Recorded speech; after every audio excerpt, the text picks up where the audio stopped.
baby. We are just 5 days away from the greatest spectacle in racing, the 2025 Indy 500. And this year, NASCAR superstar Kyle Larson is looking to pull off double duty, competing in both the Indy 500 and NASCAR's Coca-Cola 600 in Charlotte on the very same day.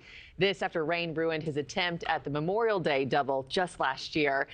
Kyle Larson joins us live now on Morning in America. Kyle, good morning to you. Thanks for hopping on. Yeah, hey, how are you? I'm doing well. Thanks for asking. How are you, though? I mean, just 5 days away from race day. How do you feel about your chances of pulling off the double this year after rain took you off the track in Charlotte last year?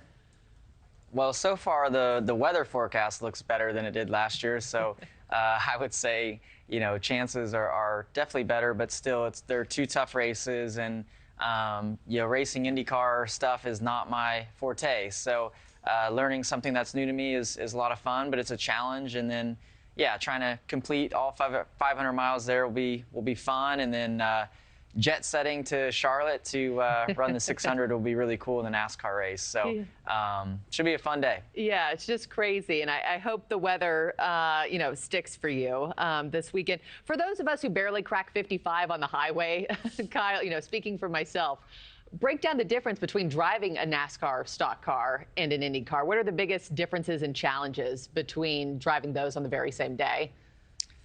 Yeah, it's they're definitely different race cars for sure. They look, you know, very different, but I would say like the mechanics of it and the handling is not too crazy, but just the speed is probably the biggest thing. In IndyCar, you know, we'll probably get top speeds in the race of 235 or so miles per hour, and then, you know, go to Charlotte in the stock car and we'll probably be, you know, 190 to 95 miles an hour. So quite a bit different in speed, but the overall feel of the car isn't crazy different. But the two tracks are completely different, and the style of racing, I think, is different. So yeah, I think, you know, fans probably just have to watch the races to fully grasp it. So it's really cool, and it's only, you know, been attempted by 5 guys, the double, and only one, you know, Tony Stewart's the only guy to complete all the laps. Yeah, well, it's so impressive, just 2 different ball games in the very same day. So you took you were named Rookie of the Year at last year's Indy 500, but this year's field, it's absolutely packed with talent, right? I mean, you got Joseph Newgarden is on the hunt for a history-making Indy three-peat, while Helio Castroneves is looking to become the first ever person to win the Indy 500 5 times. How do you feel about your chances at the Brickyard this time around? Yeah, I mean, obviously it'll be really tough.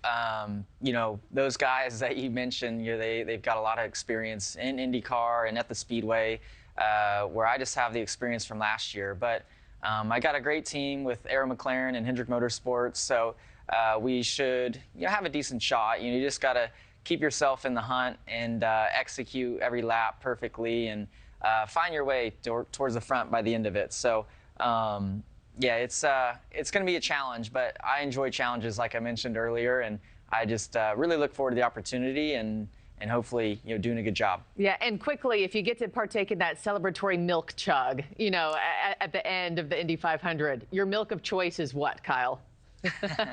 Yeah, I went with whole milk, so I hope that I am dousing myself in whole milk after the race, get a quick shower, and then, you know, head to Charlotte and, you know, get to celebrate with some champagne there later in the night. Yeah, have all the beverages in one day. Thank you for watching. Subscribe below and download our NewsNation app right now on your phone, and you will get fact-based, unbiased news for all Americans.